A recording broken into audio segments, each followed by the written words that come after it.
mude sibamsenyon oqhakaza ntoni yamanzi ozidoziganyile obhelukazi izinto ezithi glow in the dark abangathi eskom load shedding ukuthi qhaqha ongcondo zigodoli ozidlela ezitukutuku as Nelson Mandela would say, quoting Marianne Williamson, our greatest fear is not that we are inadequate. Our greatest fear, it is that we are powerful beyond measure. It is not our darkness that most frightens us, but it is our light. We're speaking of the small towns in the context of the South African economy that have seen brain drain, that have seen declining economic activity over the years, and certainly, it's important and it's upon us to start bringing and thinking around solutions in terms of revitalizing those towns and bringing back some economic activity. One of the challenges that we've found that has continued to be pervasive, of course, is the rate of urbanization, particularly towards the larger metros in the context of the country. And so we see a lot of people coming to Johannesburg, Gauteng, a lot of people going to the mining provinces, a lot of people going to KZN, a lot of people going to Western Cape.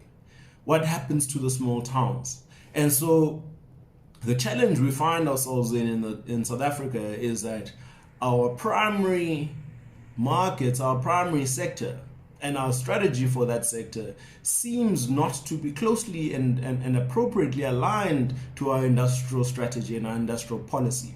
What that means is that we find ourselves thinking and doing things in silos in the context of our economic planning, and that results actually is in a lot of the ailings that we're seeing in the smaller towns. And I thought, let me bring 3 solutions that we can start to consider in terms of new opportunities or new thinking around how we revitalize some of the smaller towns. The first one is the airports.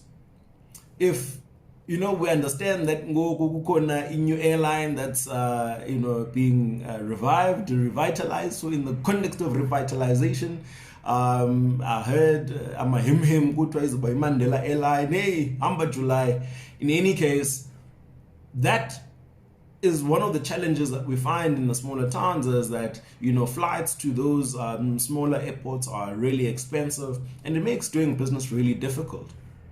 One of the challenges that we saw from SAA, for example, is that they only generated about 4.9% of their revenue from cargo. And when you compare that to, for example, Ethiopia Airlines was carrying 3 times the amount of cargo. And so they were carrying in excess of 300 tons of cargo in 2018, and we carried just over 110.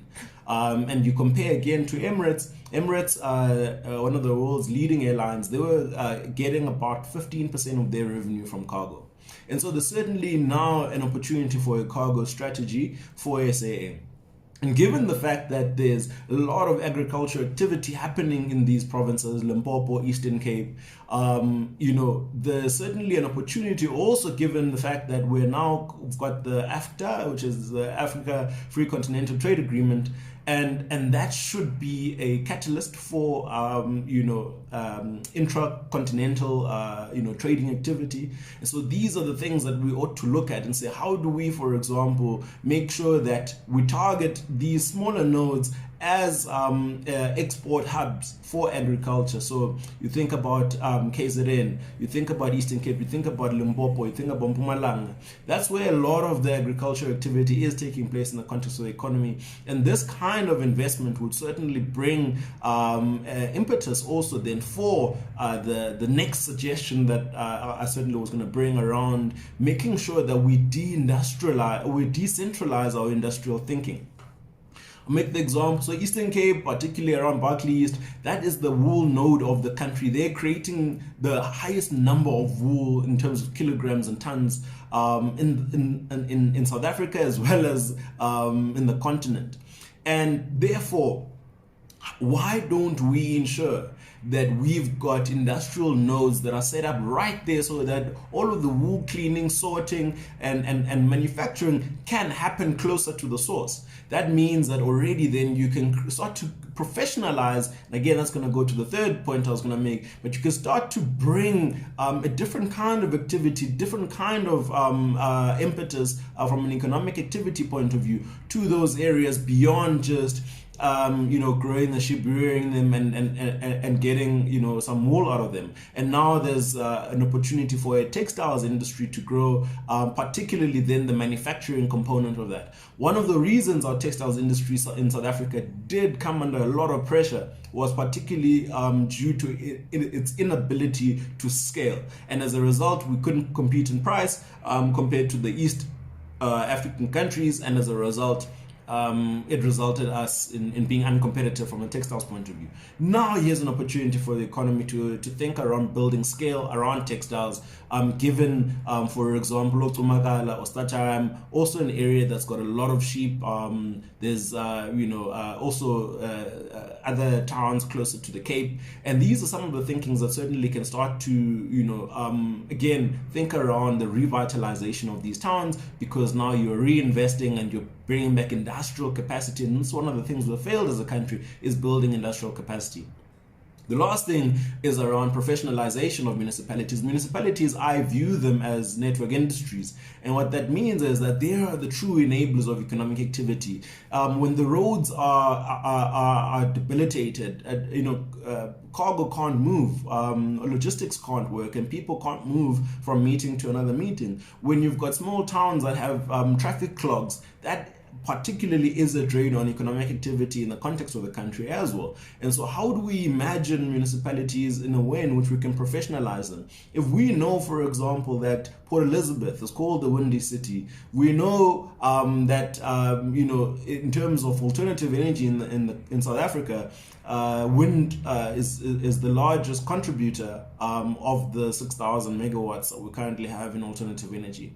Why are we not building big and a lot of investment towards, for example, engineering activities in municipalities, where these guys are the ones who can do the project preparation to source the investment from an internal point of view, so that you can start to imagine yourself moving towards a certain town because of the kind of economic activity that can happen there. And so again, you see the mining, a lot of the mining migration was because of the fact that there was value from a mining point of view. Now, if you think around building the beneficiation and an industrial complexes close to those mines, again, people will start to go back to those smaller towns. And these are some of the things around what does it mean to truly professionalize municipalities in the kind of skills also that you hone out of those particular institutions. There are many things that we can certainly talk about, the context of what would be required to rebuild small towns, but I'll recap. I'm saying, again, let's look at airports and how those tie into the agricultural strategy. They tie into the road strategy also, so that we relieve our cargo off the roads, because there's way too much cargo on our roads. And then also the other question is, how do we decentralize our industrial planning? And lastly is that, how do we professionalize municipalities? Let's take these ideas, let's see how we hone them in the work that we do as public servants, and let's certainly again think about ensuring that these small towns become the mudes, the pretties, the lovelies that they used to be, so that this economy can, I think, operate sustainably outside of just the main economic nodes that you find in Gauteng, KZN, and particularly the Western Cape. Ak, Freestad, Transvaal S, Bogor. Bizu Meza, Bizu Cousin Brother, would like, share, subscribe. Oku Economist. See you next week.